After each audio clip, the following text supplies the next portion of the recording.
Good evening, everybody. We have gathered here to bring together a group of beautiful, beautiful scholars, Latinx scholars who are going to be giving us their impressions, their answers, and probably more questions of their own on issues of migration and health from a Latinx perspective. This is one event this year of the Latinx programming put together by the James Weldon Johnson Institute for the Study of Race and Difference. And this has happened. This is the second incarnation. Last year, the group worked on Blackness and the carceral state from a Latinx perspective. But this year we're interested in migration issues, and in this particular meeting on migration and health. The overarching topic for this year is migration and mobility. So that's another issue that we're kind of incorporating in this.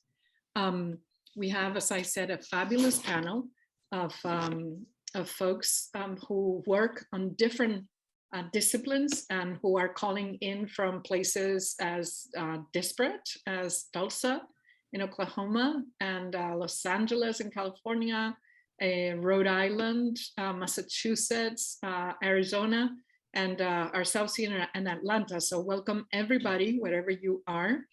I hope that you are nice and warm if it's cold, or that you're cool if it's not too cold where you are. And I want to invite our panelists to introduce themselves, say their name and anything about their discipline or lack thereof that they want to talk about. I'll point to you with your name. Can we start with Katherine, please? Hi, everybody. My name is Katherine Pérez. And as an image description, I am a light-skinned Latina woman with long brown hair. I wear square glasses and I'm wearing a plaid green shirt right now and in front of a painting that's like gold and some pink hues to it. I am currently a law professor at Loyola Law School, and I'm also the director of the Coelho Center for Disability Law, Policy, and Innovation. And yeah, I'm also getting my PhD in disability studies, and I identify as a disabled queer Latina, and my disabilities are psychiatric in nature. Did I answer everything? Thanks for having me. That sounds really, really good, really good. I want to tell everybody my name is twice. It's actually, Dr. Gillespie, I gave my link to a student in my class. So I'm not in two places at the same time. There's one of my students. And so, but they're going to be just nice and quiet there with just my name, right? So Maritza. Mm-hmm. Hi, everyone. I'm Maritza Cárdenas. Katherine, I thought your introduction was brilliant. So for those that want to visualize, I'm a mestiza, right? So all this mestiza privilege within Latinx communities. I was born in the US, so I'm privileged with citizenship. I arrived here by the way of cultural studies. I consider myself a Latinx cultural studies scholar, and particularly a Central Americanist. So I focus on US Central American communities. My training was in English and comparative literature, but I say, as I explained earlier, that I study representation and their effects, their material sociopolitical effects on communities. And I am a proud mother of a son with medical and labeled cognitive disabilities. He has autism, and I come from a long family with different forms of chronic illnesses and medical disabilities, including psychiatric disabilities as well. Thank you, Maritza.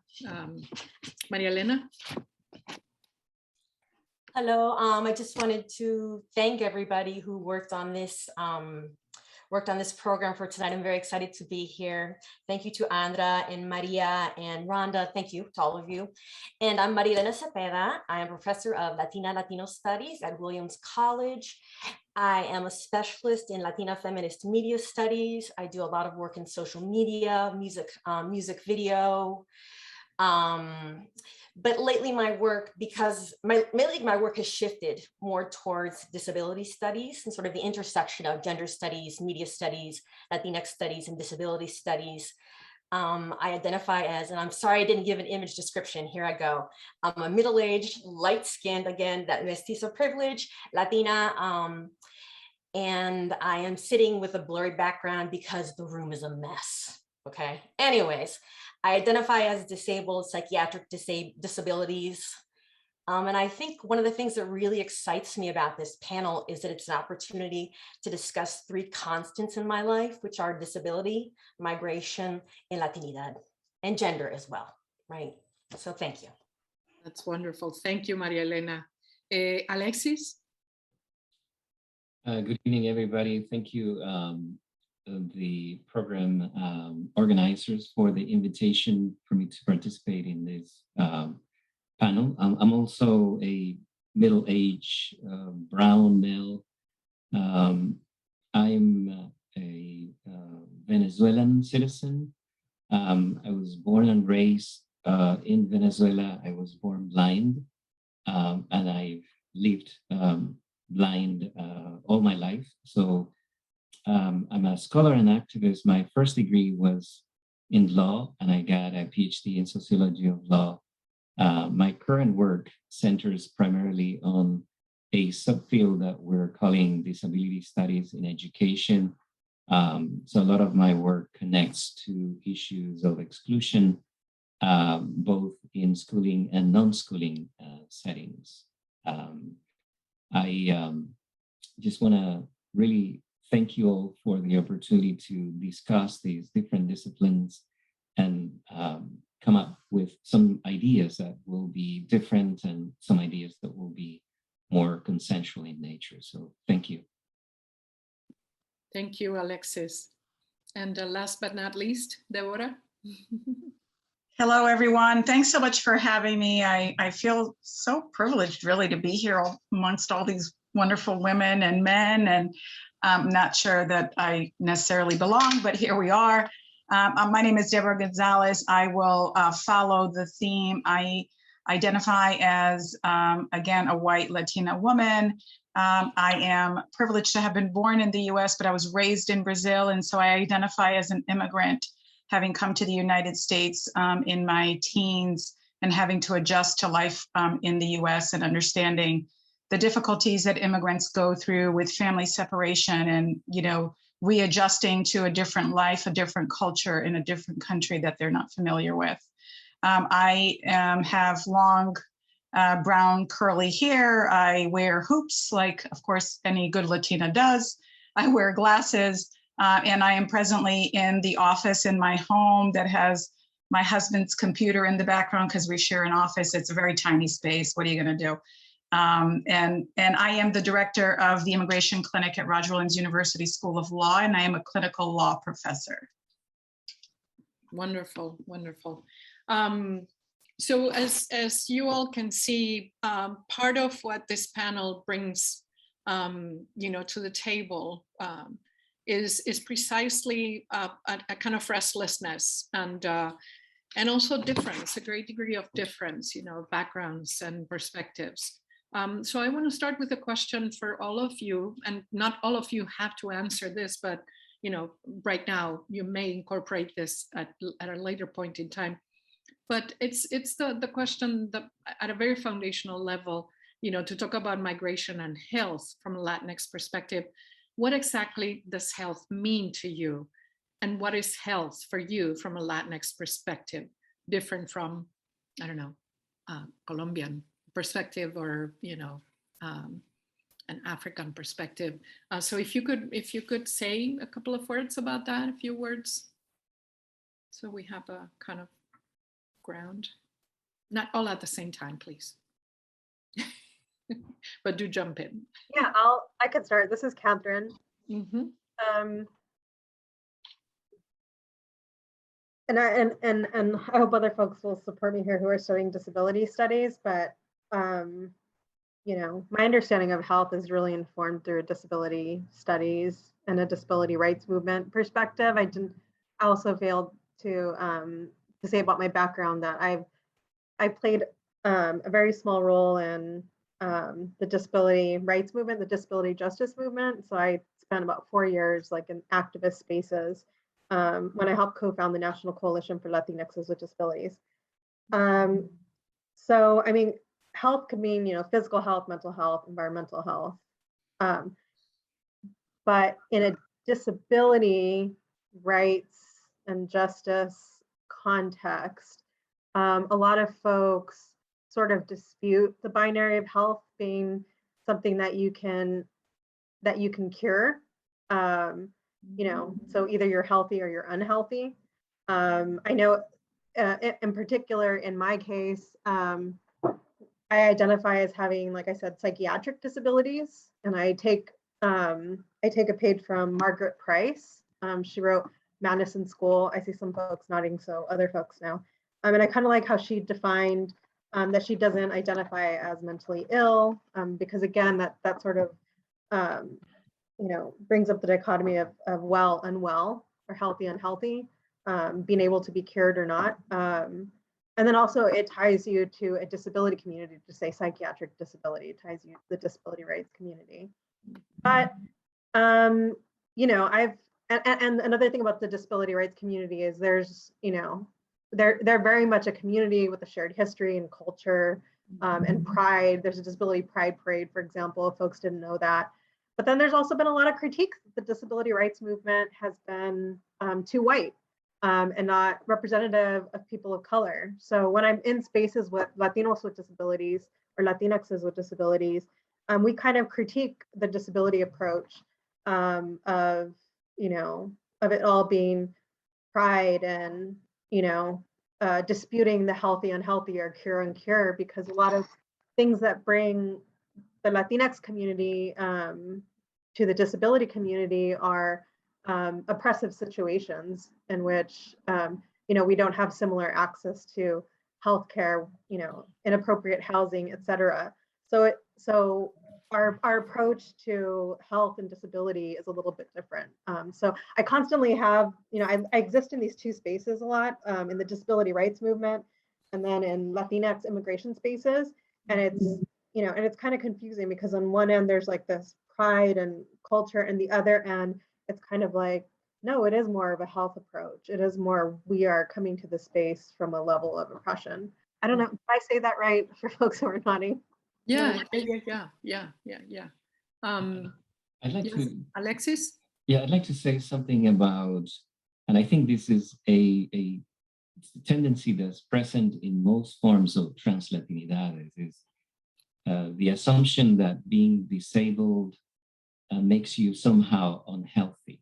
Mm-hmm. At the same time, there is an assumption, for example, with blindness. Some people used to say, when I was going to law school in Venezuela, that as a blind person, my brain would use some of the neurons to see, you know, for intellectual purposes. So there are some biases that nullify the meritocracy of work from people with disabilities through some mythologies that are kind of made up. So you're wrong in both cases. I mean, you're unhealthy to begin with, and you're also gifted with some sort of strange mythologies that nullify the sort of work that you do to, you know, earn a degree or whatever. So it's, I think there is in various kinds of Latinidades some ambiguities of representational things that really hurt the life of disabled people in their communities. Yeah.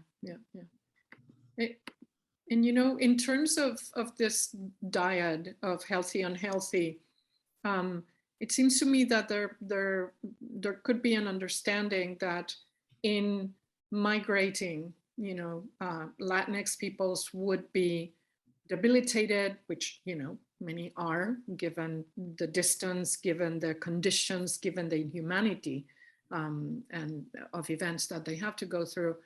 But how do you understand that this event of migration, that this experience of migration can, in studies about Latinidad, can help, subvert, the concept of health and understand it better? How do you feel that migration is, let's say, a tool that we can actually deploy and mobilize in order to untie this knot of the dyad of healthy, unhealthy? Does that make sense? I'm sorry. Yeah, Do you want to go ahead, Alexis? You can go ahead. I just wanted to mention that there are some studies who claim that because some of these people come through harsh situations, they actually are healthier than other groups in physical terms. That's been disputed all along, but it's a controversial kind of thing that's there, and I think it's an interesting discussion. Yeah. María Elena? I was just going to say, and this is, based on my own personal experience, the experience of my family, my experience as a scholar of transnationalism. I think that for many health practitioners, particularly in when we're talking about mental health, and I agree with Katherine. I prefer Margaret Price's language, the language of mental disability. But a lot of mental health care practitioners don't even sort of frame migration as a form of trauma. No. Right. To begin with, and I see, for example, that a lot of times micro level and macro level traumas really get ignored. Migration itself, colonialism, slavery, right, indigenous genocide, internal colonialism, this long history of US interventionism in Latin America and the Caribbean. I think a lot of that gets erased, and how it reverberates, right? Migration isn't this sort of static event that ends once you actually arrive in the United States. I think Maritza Cárdenas's book, right, Constituting Central American Americans, does a beautiful job of illustrating how the trauma of migration reverberates. Right. But the only last thing I want to say is that I don't want to suggest here that migration is only trauma. It also can be a source of joy and liberation for some folks. It really depends. Not everybody's equally mobile, right? But yeah. Right.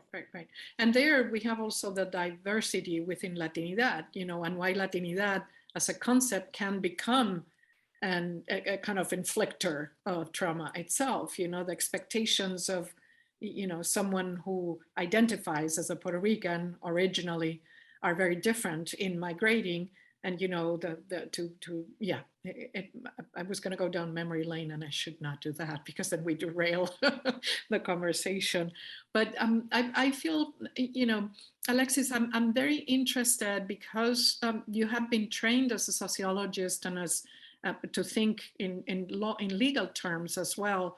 How do you feel that disciplines, and these two disciplines in particular, sociology and law, contribute to helping lift these myths and this, or do they not? Do they end up being more of a straitjacket? I think they are a straitjacket, both of them. For example, in sociology, you have a subfield called public sociology, and they center several things, none of which seems to emphasize disability. You have the disability section of sociological work, but you don't have them working with the migration people.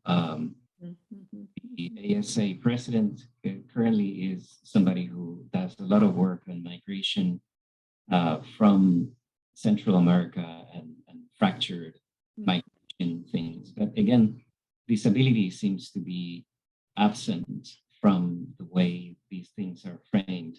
And I think in general, law does the same thing, even when you think of ADA, for example, in terms of reasonableness or not reasonableness. I mean, these concepts are dehumanizing in nature at times. And I think both disciplines need to do a lot of work to connect with critical disability studies and some representational things that are evolving in some other disciplines. Mm-hmm.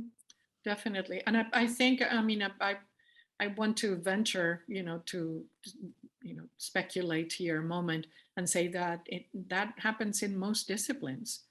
I mean, that's why it's so hard to present yourself as a scholar of Latinx studies, because it seems like Latinx studies doesn't fit any particular disciplinary boundaries. It really goes to the heart of critiquing very radically most boundaries and most disciplinary kind of limits, not to mention the brethrens and the kind of power plays and all of that jazz. No, I'm interested, from the legal perspective, and Katherine, here I'm thinking your work in law and disability law. What role does race play in this? There was a general identification of all of us, and I didn't do it, but I could have said that, curly hair, white Latina, the racial identification for, I'm thinking Jose Esteban Muñoz's book, on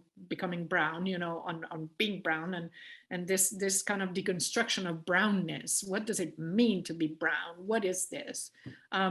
So what role does race play for you in disability law and in all these constraints, disciplinary constraints? Does race help from the Latinx perspective, or is that yet another wrench in the machine? Yeah, so I'm conflicted. I see different sides to this, but generally, I think disability law has not taken intersectionality into account and has failed disabled people of color, BIPOC folks generally, although I do see some indications that we're improving in this area. So I don't know, I go back and forth between do we need to throw out the ADA and IDEA and other disability laws completely, or do we just continue to build upon them? So, I mean, one thing that I learned in a practical sense in working with the coalition of Latinxes with disabilities is in disability law, you have to identify as a person with a disability. And a lot of folks within our community don't even identify. And there's several reasons for that, including, there's stigma attached to disability that is prevalent in our community. And then there's also disparities, right? And under disability law, like the ADA or the IDEA, which is the education law, you have to have essentially a record of impairment. You have to have you have to have some kind of medical or diagnostic exam documenting your physical or mental impairment. And a lot of folks in our community just don't have access or have disproportionately lower access to healthcare and these diagnostic toolings. And then when we do, get access to these diagnostic toolings, especially starting in the education context with IDEA law, race and disability, or specifically Latinidad and disability, often gets identified as deviance, laziness, disrespect, defiance, whereas we see more often for white, disabled folks that they get ascribed, other disabilities that are afforded, more resources and access to these laws, right? So let me see, what else was I going to say? I was going to talk about the practice of disability law, like who has constructed disability law, who are the attorneys that are practicing disability law, and again, invoking that disability to white. That's the whole hashtag that was started by Violissa Thompson. Black disabled women, hashtag disability too white, folks want to look it up. It definitely extends into the legal realm. Folks who created Americans with Disabilities Act, including my boss, Tony Coelho, who's the primary author of the ADA, for which the center that I'm a director at is named after. Love Tony, shout out to Tony, we just talked today. But he's a white man with a disability, and a lot of folks, including a lot of disability rights attorneys, are white folks. And we're getting better on the disability front, that disability attorneys are starting to be more and more inclusive of disabled folks. But yeah, so I mean, representation is just so important in the disability, well, in any sort of context, right? Because if you haven't experienced it, if you can't imagine it, then you're not going to pursue that in practice. But again, I have seen, and so disability law, including the ADA as well, is not, it's not a law that covers all disability civil rights, right? Like there were a lot of negotiations that took place, and primarily it's been used in employment contexts and public accommodation contexts, et cetera. So for that, I think it was incomplete, but the hopeful side of me is that recently there have been cases like the Farhite case that sued Immigration and Customs Enforcement under Section 504 and ADA, so disability rights theories, to try to take down the unhealthy conditions of immigration detention centers. So far they've been winning in that case, and it's really exciting to see disability rights attorneys make a claim in immigration cases. We also saw just a week or two ago down in Texas that we used the ADA and voting rights legislation as well to say that voting rights schemes in Texas were non-compliant with the ADA, as well as the mask mandate too. There was another case as well that said they used the ADA to show why mask mandates were needed. So I see some hope in that realm. Yeah. And, the issue of representation, I think it's critical in relation to race. And this is something that brings me to thank Deborah. In working in immigration law, you have worked a lot with the concept of unfit, the not, being unfit. Can you talk a little bit about how does that straddle here, immigration and health in terms of unfit, which goes, again, touches on issues of representation, but so much more. I mean, from my perspective, right, this is more than just a physical disability per se in the immigration context, right? As I think about this question of health and being unfit in the immigration context, in the immigration world, I'm thinking of it in the context of the person as a whole, not just their physical or mental health, but, are there food insecurities, housing insecurities, employment insecurities, legal insecurities, in addition to those physical disabilities and maybe mental disabilities. And in the context of immigration law, I think the Latinx community has been seen as not only unfit, but also undesirable, right? Like we are not a population of people that this nation is willing to accept. It's unclear to me whether that's just based on the color of our skin or our cultural backgrounds, but then in addition to this idea of the person being unfit, because in my world, when I think of my clients, and when I think the immigration system sees Latino folks, they're seeing them as a whole. They're not just seeing this like one thing. And in fact, a person's health, whether that is mental health or physical health, is actually, in most instances, I hate to say, completely disregarded from, the relief that they might be seeking in immigration court. And I think our immigration laws and policies really have been anti-Latino, if you will, or, you know, Latina or Latinx, however you want to.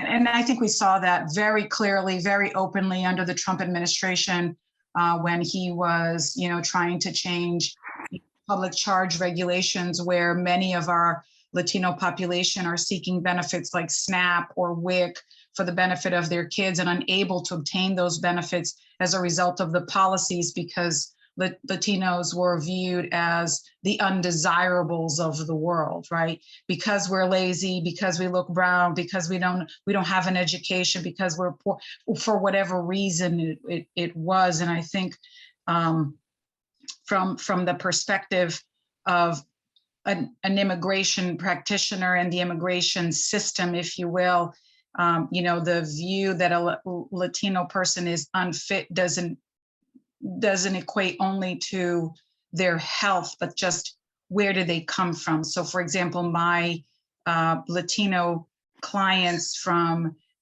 Central America, from the Northern Triangle, right? El Salvador, Guatemala, Honduras, are viewed very poorly in compared to maybe someone from Chile, for example, right? Where you're talking about a more white population. By no means am I saying that they're treated better. I'm not saying that. What I'm saying is by virtue of the color of their skin, I think the system changes. So the moment I write on an application that someone's from Guatemala, someone's from El Salvador, Honduras, or Mexico, the way that person is treated is significantly different than if I'm listing someone from Spain, if you will, right? And so, you know, the concept unfit from my perspective in the immigration world is viewed of the person as a whole. I don't know if I've answered your question, but those were my thoughts on that. No, definitely. And you know, there's different levels of unfitness, or in some cases fitness.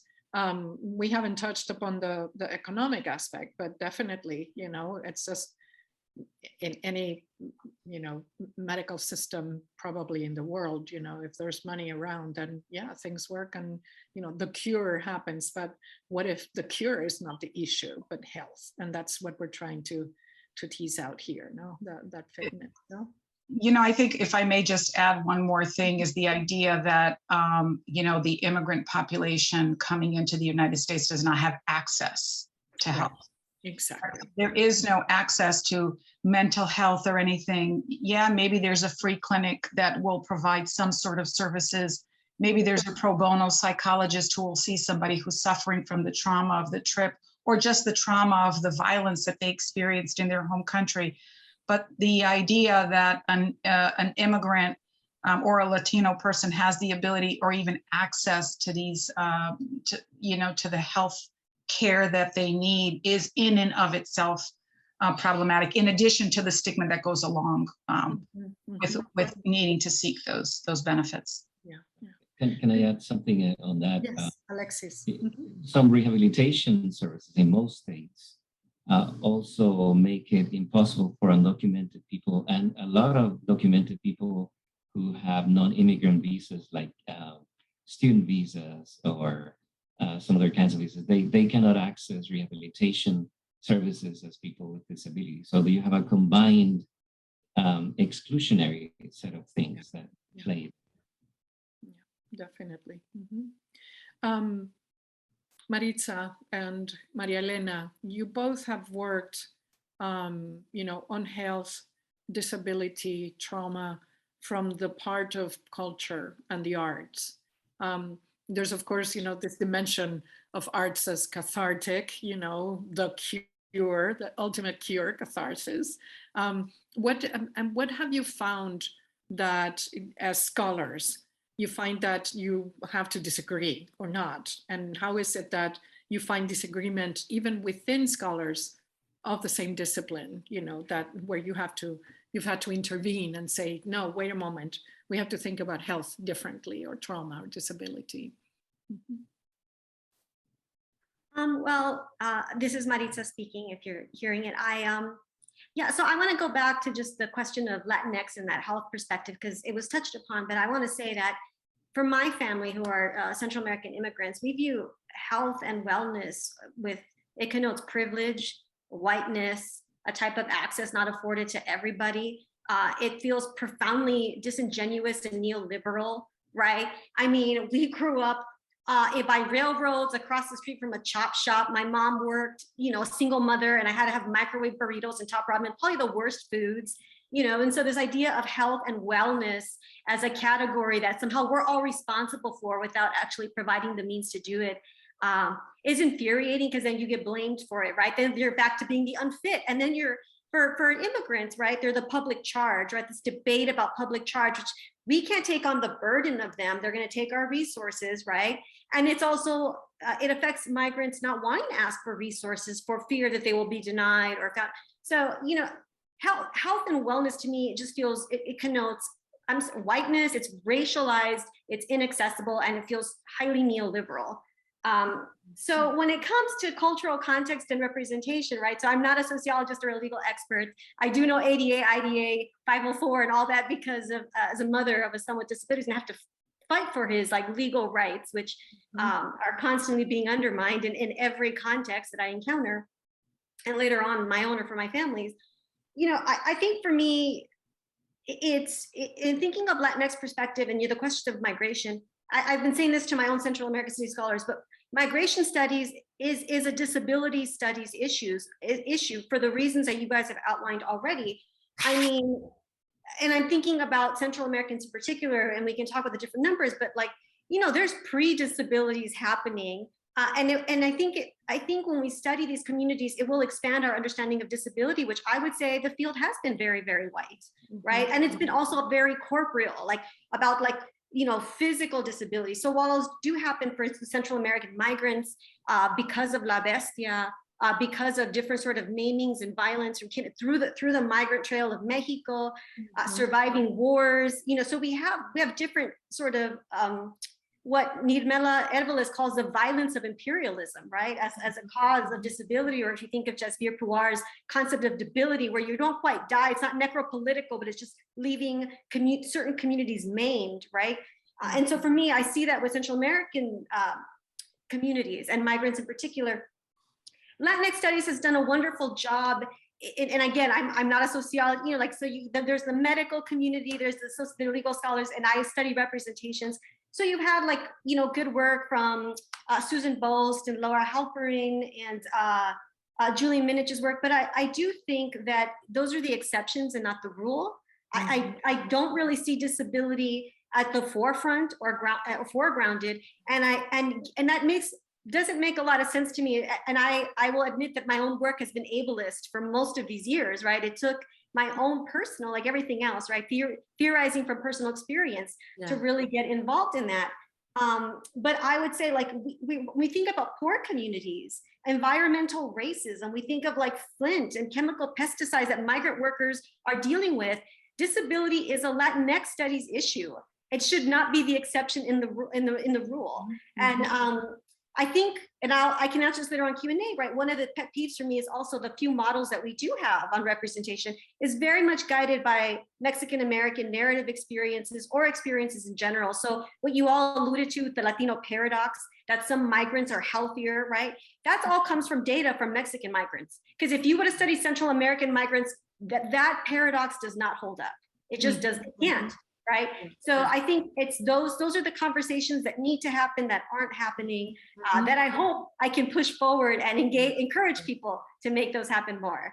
And so here's a happening very frequent. If we set for a second the Latinx, you know, subject and the Latinx studies for just 1 second, to think that there's been a general migration away from the arts and from studying. The arts have been delivered to capitalism, you know, the financial, you know, the star system and so forth and so on. And of course, there's a lot of cultural production and artistic production with, by, and for communities. And what I find, you know, that it's interesting for us to think is, where is it that arts is playing a role? You know, in my Latinas and Religion class, for instance, we watched Who Killed Sarah. We talked to Chascas, you know, and we told him, yes, you know, this represents femicide and violence against women and sex trafficking and all the whole gamut, you know, related to migration and coloniality and poverty and socioeconomic issues. But the art part is what we wanted to speak with him. And his response was, as an artist, I engage those topics that fascinate me, even when they violate me, you know, as a gay man. And, you know, so I was looking to see if there are, because this is a very conflicted area, you know, our arts just for pure entertainment, you know, our arts and is culture that part where everybody goes to when they cannot do the real science and the real law, you know, or what are we doing with arts, you know? So that's where the question, you know, was going. No, I think that a common topic in Latinx studies is the issue of embodiment. You know, we talked about race and the color of the skin and the curls and, you know, the disability, the ability or not. Where does embodiment fit when we talk about health and migration from a Latinx perspective? You know, there's a question for any of you. I mean, if I can jump in terms of how, and I'm not a doctor, I'm not a psychologist, I'm not a sociologist, I'm a lawyer. And these are just observations that I've had in meeting with clients and sort of trying to figure out how we can help, right? What form of relief might be available. And so my personal observations have been that for clients who have suffered from trauma, wherein that is not obvious all the time, that trauma generally tends to affect memory, which then affects the attorney's ability to aid, right? I mean, because if you're suffering from a particular trauma that goes on and on and on for years, and now you're out of that situation, you know, the client normalizes the trauma that they've lived. I, for example, had a young lady I represented, if I may indulge for a moment, in a war story, you know, indigenous woman from Guatemala, young lady, was horribly mistreated by Latinos in her town, completely normalized the situation. We were trying to apply for asylum, and all she kept talking about was that they were beating her because her father wanted to own land. And, you know, it just, I'm like, but, you know, owning land isn't like, I can't, there's nothing there. I don't know what to do with this. And it wasn't until I sought services from a psychologist, really a psychiatrist, who volunteered his time to meet with her, was that we were able to figure out that her trauma was so much more than what she had ever told me. And I represented this woman in a span of 11 years. And she could not tell me these things because to her, all of this was normalized in such a way that she repressed all of the memories that she had of the trauma and couldn't remember any of the story in a coherent sort of way so that we could tell the court what it was that she had experienced and how all of that had been persecution because we were seeking asylum. And so, you know, this idea of, you know, embodiment and how this affects people in all areas, right? Whether they're seeking services for disability, whether they're seeking legal services, whether they're just seeking, you know, really, and housing, you know, anything. I think that, you know, the Latinx community really suffers from the inability to be able to really express the trauma that they've lived, because to them, it's normal. This is what I live every day, and no one, what I've lived through doesn't make any difference. And so I don't need to talk about it. I don't need to tell anybody about it. I mean, you know, I've had clients appear in court, a woman she was a victim of domestic violence. Her baby was taken away because she was Ladino and didn't speak, she spoke Mayan only, and the police officer that came to the house only spoke Spanish. And so they bring a Spanish interpreter, but the woman has no idea what they're saying. They take her 6-month-old baby away. And I bring her to court and I have her show herself as an Indigenous woman with her beautiful, long, straight black hair and a white shirt. She was Guatemalan, a very colorful skirt, as they make their own clothing, to express how in her country domestic violence is something that is accepted and goes with impunity to the abusers. And the judge just looked at her and said, you were negligent because you didn't take care of your child. You allowed yourself to be beaten. And what I'm getting at with all of this, if I may, is that, you know, the culture in the United States, right? The system that we live in here is not forgiving of what these folks have lived in their country, nor is it understanding, nor are any of these policies meant to understand anything that these folks go through. Again, not sure if I answered the question, but that's sort of when this question of embodiment came in, I was like, wow, you know, clients don't understand that all of the traumas that they lived through mean something, and that they repress all of these memories and don't have, if I wasn't able to find someone to do this work pro bono, I might have lost the case. I might have never been able to do it because she didn't have the health insurance for her to go treat somebody to be able to get those records, as Katherine was saying, right? Because we need the records in order for us to be able to prove our point, but I can't get records for someone who's not entitled to the benefits. Mm-hmm. And so, you know, it's really an awful cycle of us being unable to really help in a meaningful way. I hope I've answered the question. Yeah. We're going to come back to the issue of help, and I want to make sure that we give the audience a chance to ask, but I wanted to ask one last question of María Elena. How do you see that gender plays a critical role in all of this that we're discussing? You know, we've talked about race and embodiment. You know, where do you situate, given your scholarship and your expertise, where do you situate? Okay, this is María Elena, and I apologize for popping out. My internet connection has not been very stable, unfortunately, tonight. So, but I guess just kind of a primary rule of migration is that migration disrupts gender norms. Yeah. Right. On both ends, right? Leaving, and then once people arrive in the United States. And I see these disruptions as being potentially very positive, right? But in other senses, quite negative. People get new responsibilities, new stresses, right?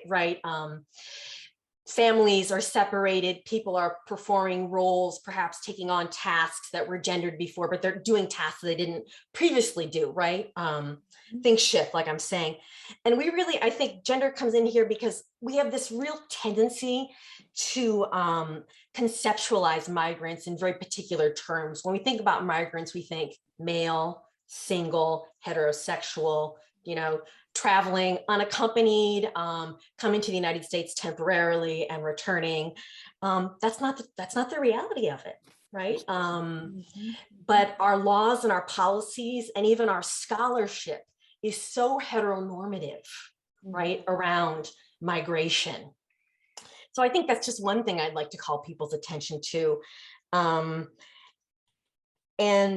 I guess I also want to say that all of these, you know, gender and migration and all of the issues around it, which are so complex, that they don't go, that there are Latina people in the Latinx community in this country that are contesting or sort of asking us to question some of these paradigms around gender and migration.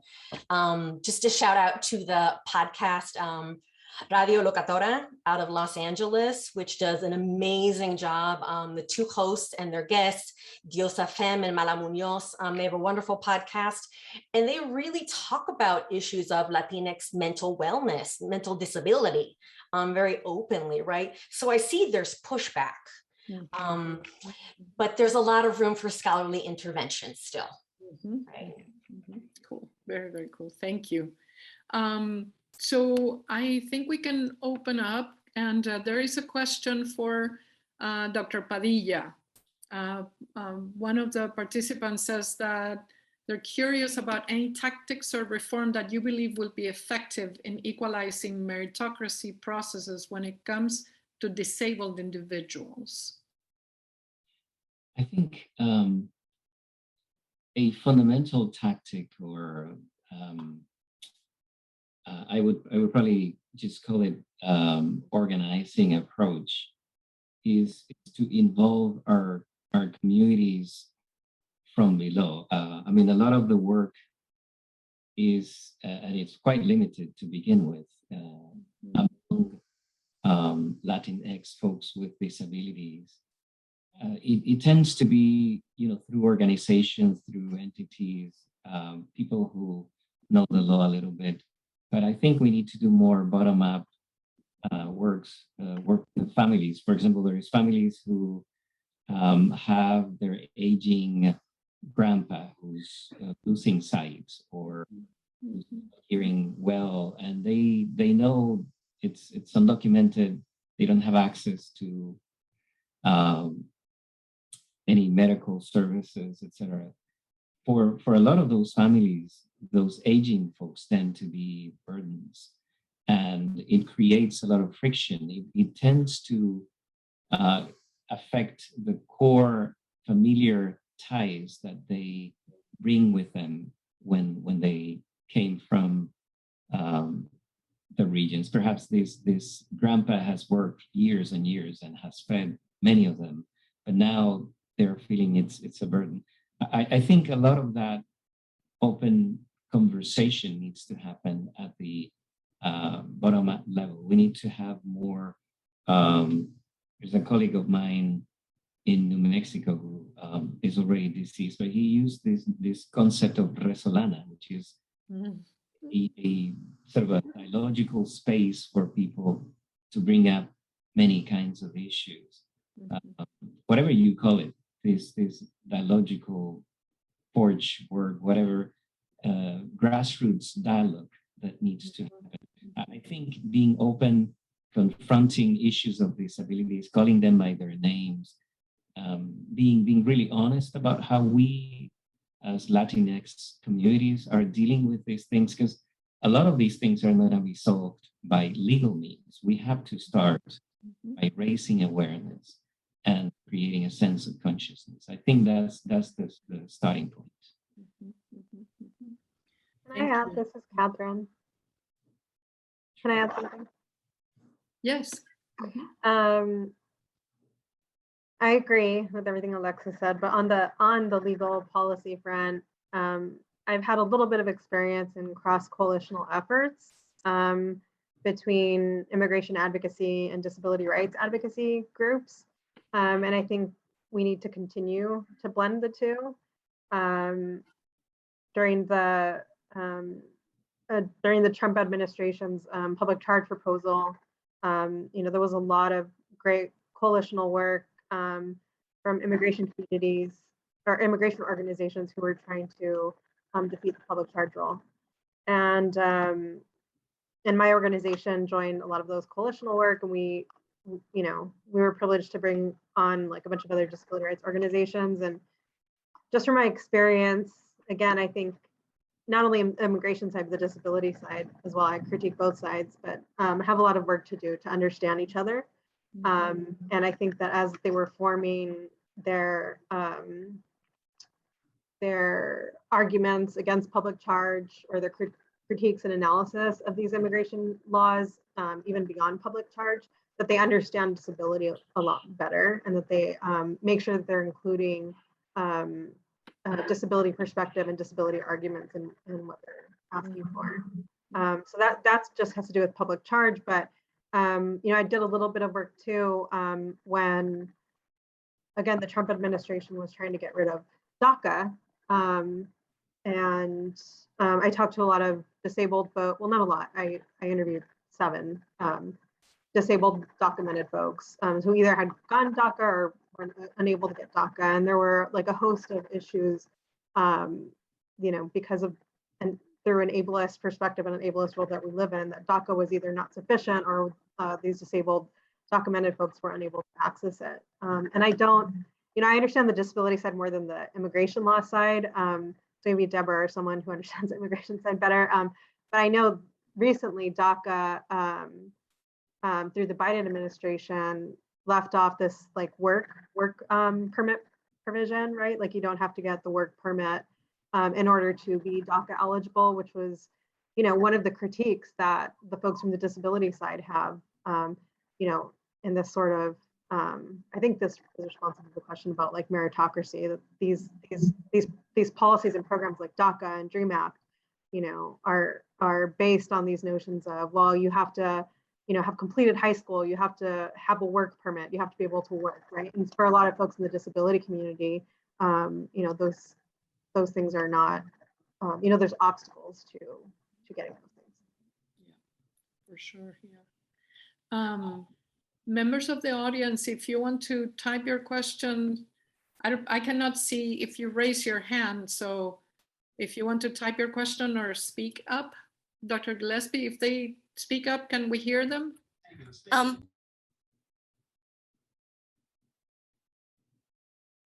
No, it's only via Q&A. So please use the Q&A button. Okay. Mm-hmm, mm-hmm. Can I just add something, Maria, to what Katherine just said? The idea about employment authorization being required for DACA recipients or even, temporary protected status or any sort of status that way, those policies are designed that way because immigrants have to be better, right? We don't think of immigrants as being human. We think of them as having to be perfect. Mm-hmm. So Latinos and every immigrant really, but in the context of this conversation and in the context of the number of immigrants that are coming in, the majority of immigrants coming into the United States today are coming from Latino countries, right? South America, Central America. Those folks have to be perfect, right? It's not enough for you to be disabled. It's not good. We don't want you here to be disabled. And in fact, there's an inadmissibility clause in the law that says that if you have a public health disease of some sort, you're ineligible to even come to the United States.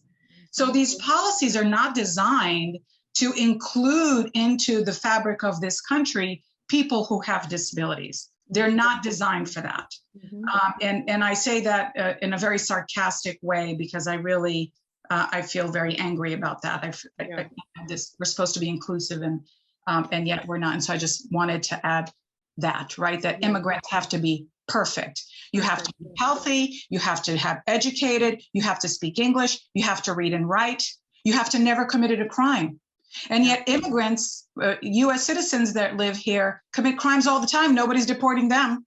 Mm-hmm, mm-hmm. Deborah, is that Title 42 by any chance that you're talking about? Title 42 is the title that the Biden administration, in fact, is still using, unfortunately, to prevent immigrants from coming into the United States due to COVID-19. Okay.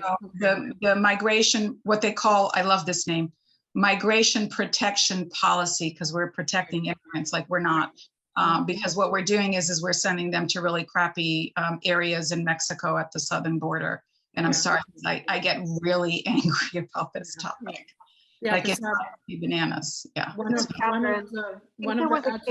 I think there was a case recently that knocked down Title 42 like a week or two ago, right? Not a case, a court, a justice knocked it down. The Supreme Court actually just reversed it and said that the Biden administration couldn't do away with Trump's policy of the MPP program and said that Biden must continue the MPP program until he can put it out for notice and comment, even though it was an executive order from the government. So here we are back with this MPP program, sending immigrants that are trying to come into the southern border back to Mexico. It's simply awful. Yeah, it's dantesque. Yeah, no, because you started to add to what María Elena and the others had said, and there was a question that talked about Title 42. So that's why I was asking.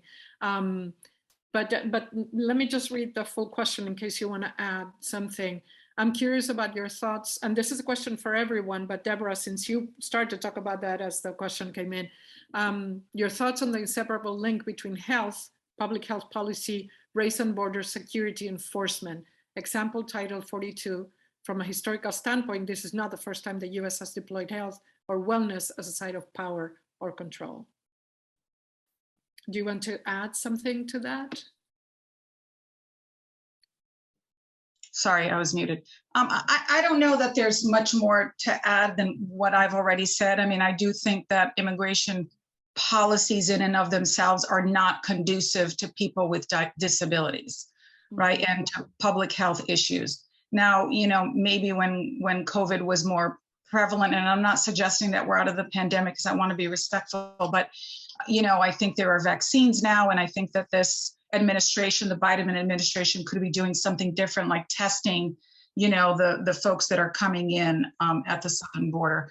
But immigration policies in and of themselves are not conducive. And a perfect example of that is someone who's in removal proceedings, deportation proceedings, who has a mental health issue. In a criminal case, common knowledge is that if someone is in a criminal case and they have a mental health issue, they can't defend themselves, and therefore they have to go treat, and treatment is provided for the person until such time as that person can actually defend themselves in court. In immigration court, that's not the case. Yeah. So in immigration court, the only thing the person needs is to have a family member and have a lawyer, and that's it. Like if the person can't defend themselves, you know, what's the lawyer to do if the client can't tell the story? It's absolutely ludicrous. Yeah, we're going to come back to this because there are more questions about that. But I wanted to not skip a question here for Dr. Cepeda. How do you define transnationalism, given your extensive background in this topic? And how does transnationalism relate to womanism or a gendered view of transnationalism of Latinas? Transnationalism, right? Transnationalism is possible because of globalization, right? The increased interdependency, right, of countries under capitalism, right? So transnationalism within that context is sort of the back and forth movement of people, goods, cultural values, ideals, tangibles and intangibles, right? And it's part of, sorry, let me take care of that. All right. It's part of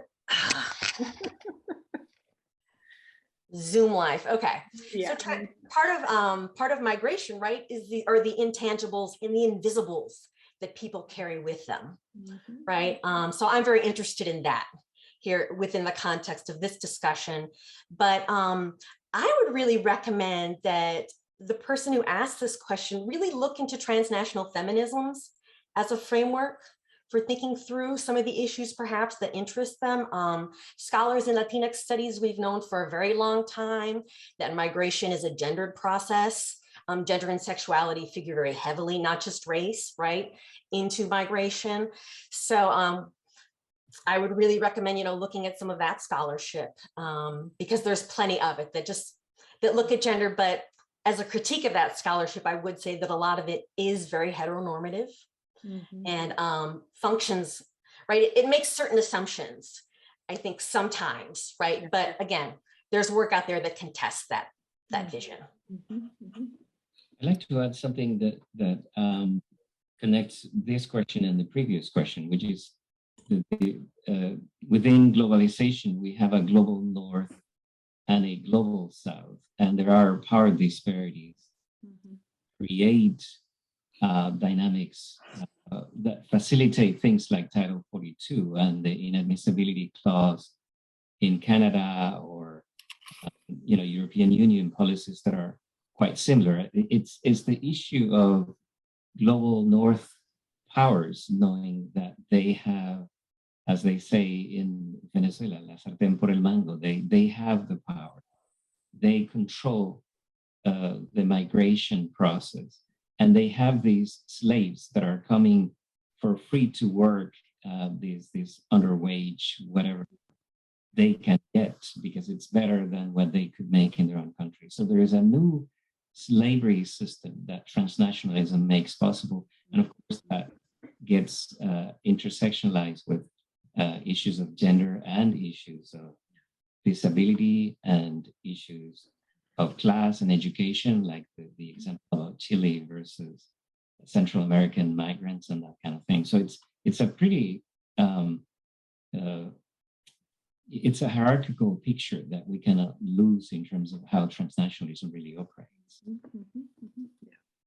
So we have two more questions. One of them asks, when unaccompanied children migrate and either have pre-existing health conditions, invisible disabilities, and or the experience of trauma and violence in the sending countries, how is the US legal system recognizing these intersecting oppressions, and how are educational systems responding to kids' needs in detention and once they are released into custody?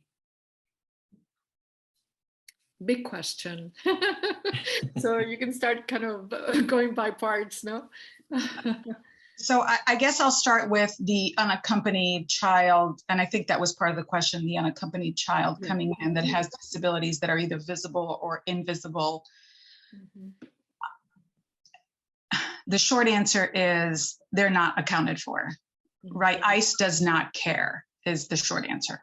And so the system, child comes into the United States, they're caught by ICE, they're submitted to the La Hielera, which, you know, if you don't know, people who have been detained report it as the refrigerator. It's a very, very cold room where they house everybody and they give you a blanket. Oh my God, I can't remember the name of this movie that HBO put out. And I have my students, Icebox is the name of the movie, Icebox, HBO puts it out.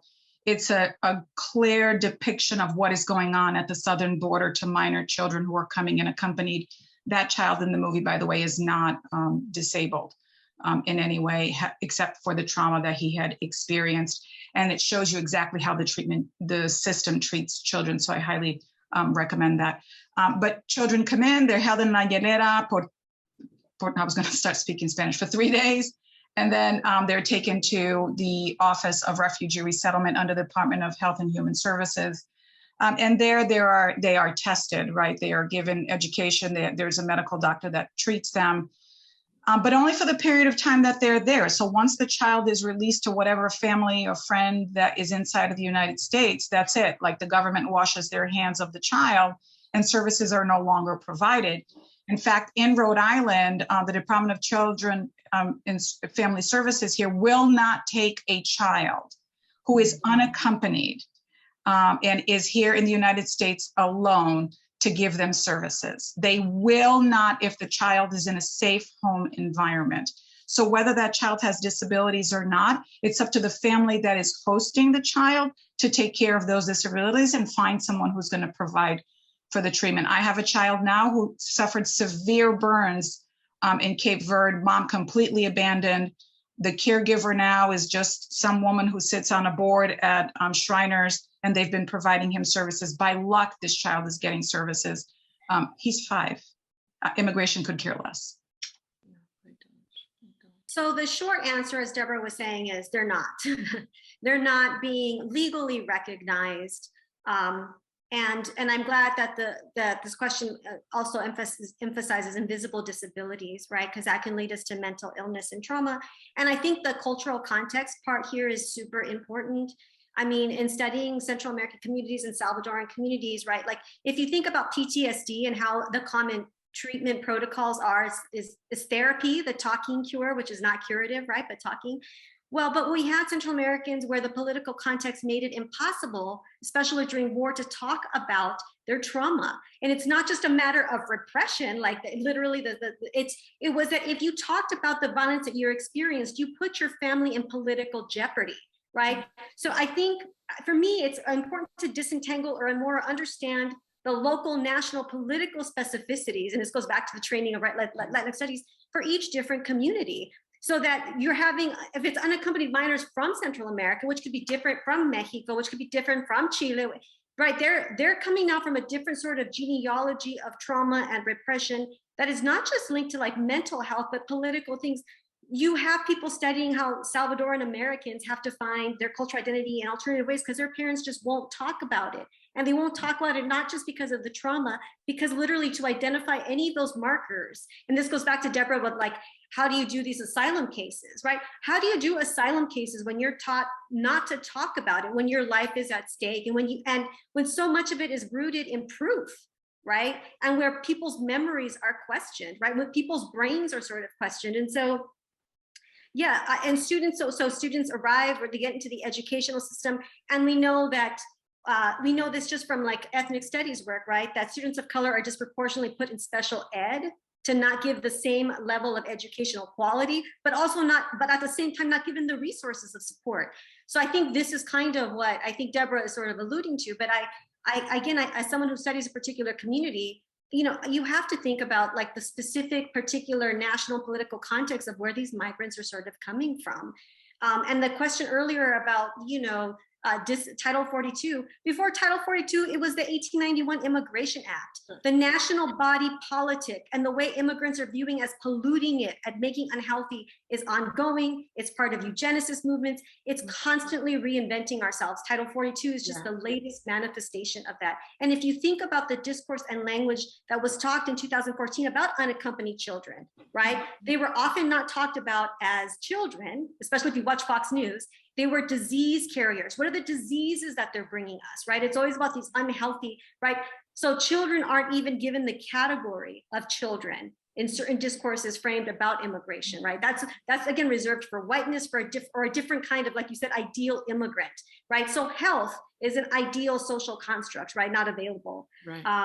And so, yeah, I want to thank this question about invisible disabilities and physical disabilities, because it's very easy to kind of see the embodiment if we have something, but the invisible is much harder. Trauma, cognitive disability is, like I shared, like, my son, they're not getting any kind of resources or accommodations, right? When they're in you say hielera, but Central Americans call them perreras, right? Kennels. They refer to them as las perreras as ice, or perreras, right? They're in kennels. Yeah. So no, there's no accommodations there.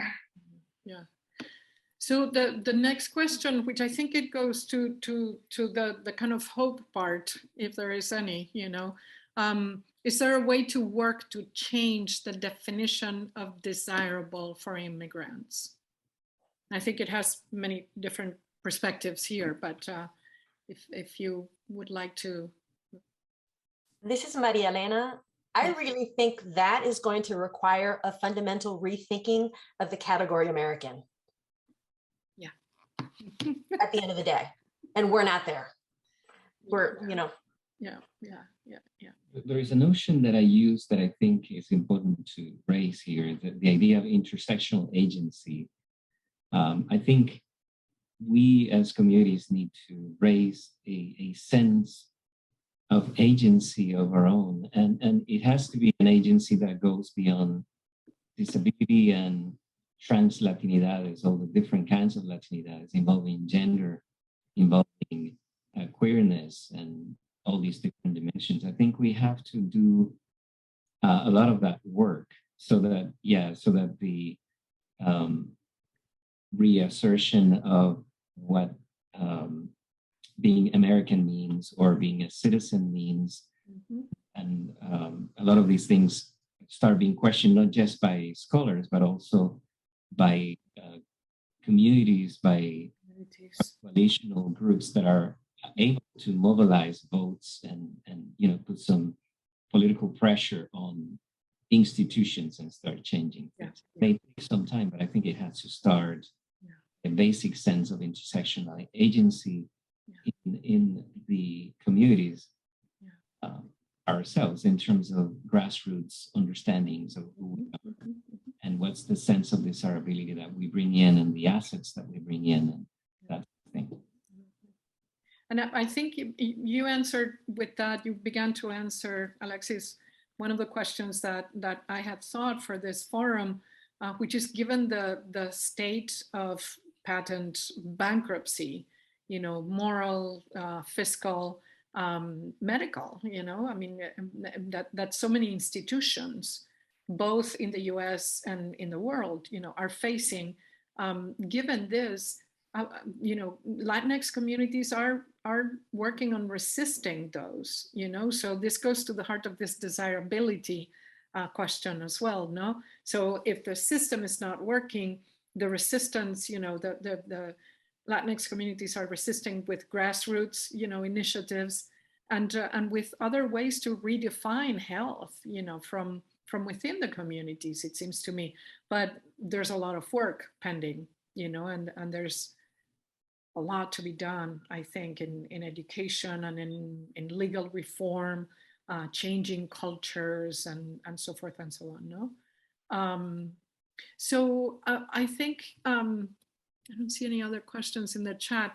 So I wanted to ask a question of all of you, and it is, what would you say, you know, to Latinx communities to change, you know, to, you know, you have peppered, you all have peppered with parts of answers to this, you know, throughout. But if we were to put that question together, what would be in your mind an important, you know, sentence, an important phrase or concept to tell a Latinx community putting together that resistance and addressing health as not so healthy a concept?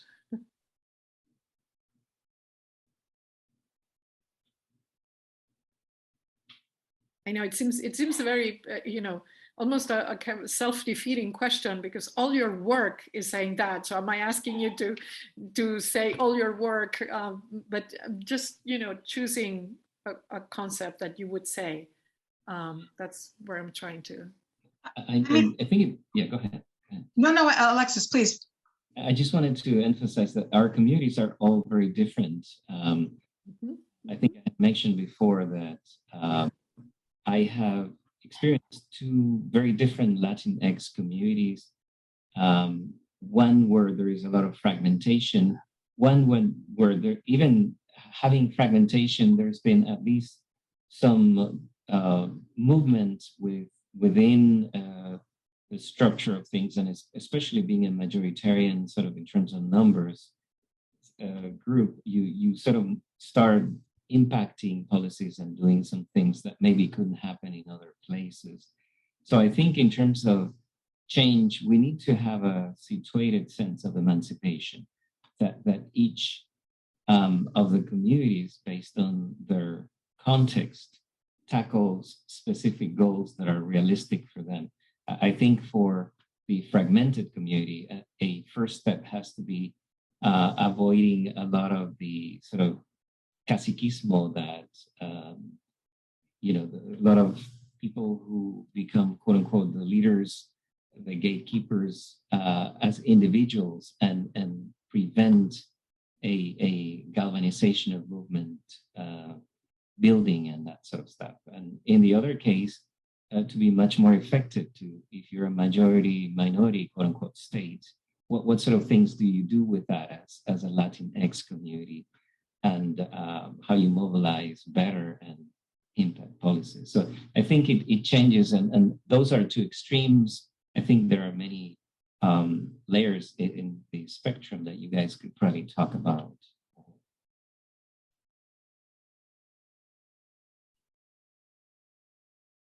Deborah, you were gonna say? So I was going to go on a more micro level, if you will, which is to say, you know, our community wants good health. We want this. The issue is that, how do we get it? Yeah. How do we enable ourselves to get vaccinated? You know, Latinos want to be vaccinated, but a lot of people that I come in contact with don't have the resources as simple as a cell phone to be able to log on and sign up for a vaccine. You know, on a more micro level, I would say, listen to your community, ask them, provide them with resources, provide them with information. In Rhode Island, we have an immigrant community, an immigrant coalition rather, and we're made up of all sorts of NGOs, and we go out and we provide Know Your Rights presentations on health, on education, on housing, on immigration, on everything. And so sort of going out, and this is all grassroots. There's no funding. We all volunteer our time. And I think that's maybe a starting point, right? Is on a grassroots level, go out there and provide information to our community so that they know how it is that they can access these resources that are out there for them. And the only other thing I'll say is immigrants don't have a choice to get COVID vaccinations, okay? Every single immigrant who's seeking documentation in the United States must be vaccinated by COVID. Otherwise, they're not gonna get their lawful permanent residence, okay? This is why I'm saying immigrants, Latinos must be perfect And that narrative needs to change. We're all human. Katherine, María Elena, Maritza, what would you say? I think we really need to rethink a lot of the systems and structures that are in place because they're not designed with us in mind and they don't work for us. Right. So I'm interested in sort of like exploding categories. In my own work, I think a lot about sort of like, as a Latina, what is my relationship to labor? As a disabled Latina, what is my relationship to labor and time?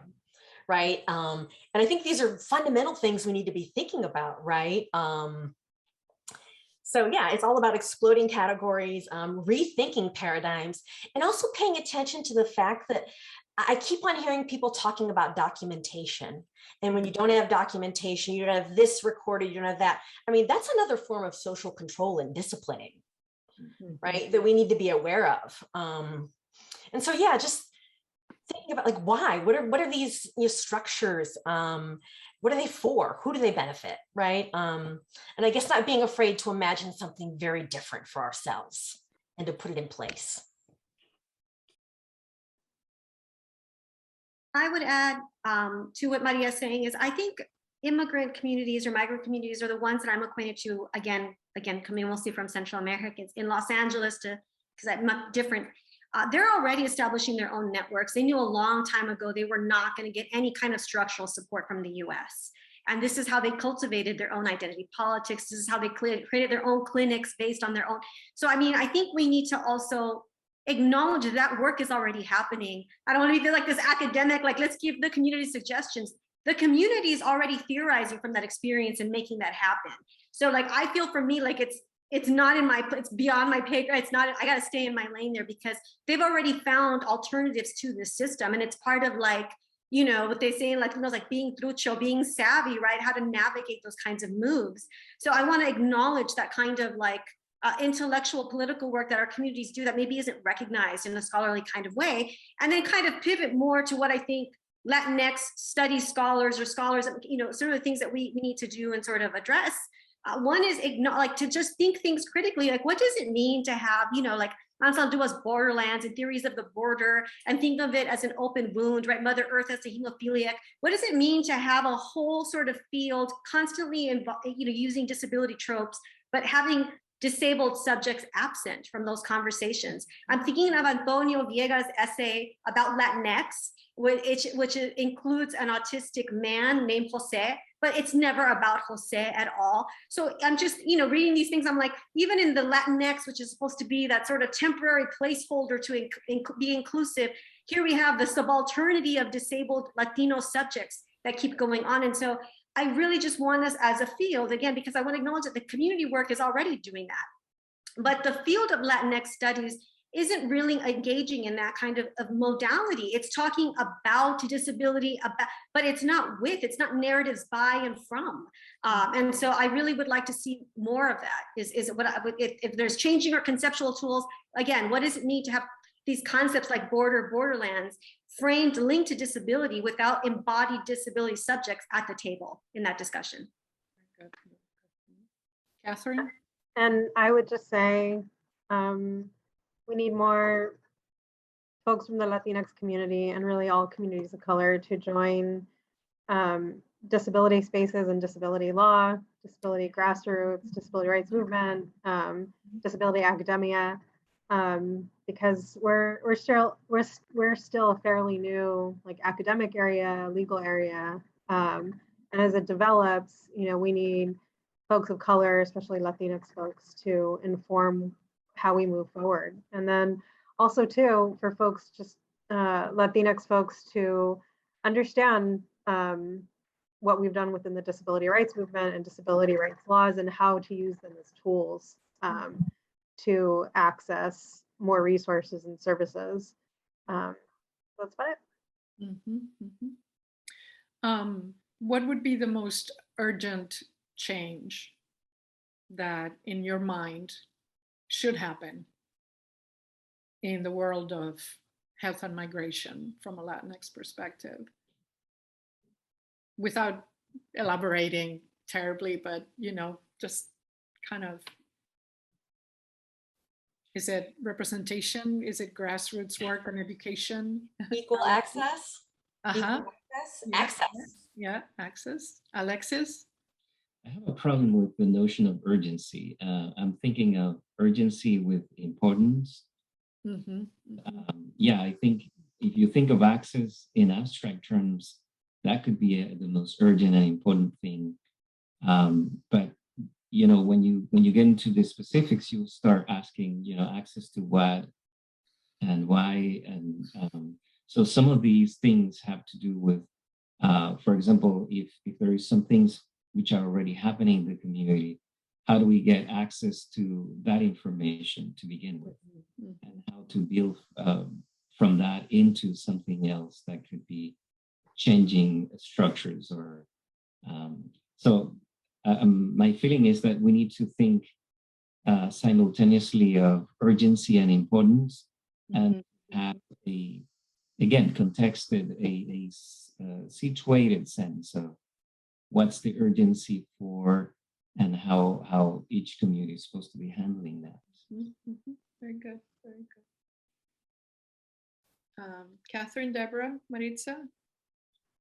I would say abolish the carceral state. Detention and institutions have been used for the disabled historically. They've been, disabled individuals are overly represented in US prisons, and we've seen what they've done in detention centers, right? So it's not just the housing of disabled subjects, but it produces different forms of impairment, if you will, right? In terms, I mean, we've read reports, whatever we make of medical discourse, right? How children, to go back to the question about uncompromised, regress, form developmental disabilities, whether we think they're, you know, constructs or not. So abolish the carceral state. I mean, if you could just begin with, that's gonna be a major question for Latinx and disabled communities. Get rid of the institution is the space that houses the most for people of color and disabled people. It is very much targeted and built for that, right? It's part of the biopolitical imperative of the US and other countries. Mexico has detention centers, right? Asylum institutions were not just unique to the US, right? So yeah, abolish those sort of carceral systems is the short, but needs to be theorized contextual answer that I don't have time for. Yeah. Katherine, Deborah? Yeah, I when I prepped for today's panel, I prepped a lot about decarcerization and defunding police, and that really being the root of a lot of our issues at this intersection. So I agree with that. Mine is the obvious answer: immigration reform. We need reform across the board to be more inclusive to all types of ableism as well, right? So any sort of ableism should be included, or disableism should be included in any policy, without and really taking a look at, you know, and immigration law has been racist from the get-go, as I think Maritza mentioned earlier, and sort of moving away from that. But I think for that to happen, there needs to be a moral change to this country that I feel like is on the way, but you know, I don't know, with all these trials going on, I'm a little hesitant, so I'm not exactly sure, but all I can do is to be hopeful. So thank you. Yeah. No, and hopeful it's gonna be, you know, that's the one component that, you know, if we lose, then kind of game over, no? Thank you, all of you. You have been incredibly engaging and terrific. You know, Andra and I are so grateful for all of you to take the time to come and speak with us, and the members of the audience. There were some recognition of great introductions that was said earlier, and so I echo that too. Yeah, thanks so much. Any parting words? I will just add one parting word. So just so that you know, our next Latinx Studies event was going to be on January 26th. So we're going to have an interesting book conversation with Professor Nicole Godati Hernandez and two interlocutors. We're going to be talking about her latest book about Mexican American masculinities. So we hope that you can come to that. Thank you so much. Thank you. Thank you. Thank you for having me. Okay. No, thank you guys. Thank you. It's been an honor. Thank you. Say hello Thank to you very much. Rogelio, María Elena. Okay, se lo digo. Gracias. Okay. Thank you. Great to meet you all. Yeah. Yes. Likewise. Very nice. Very good. Yeah. Bye.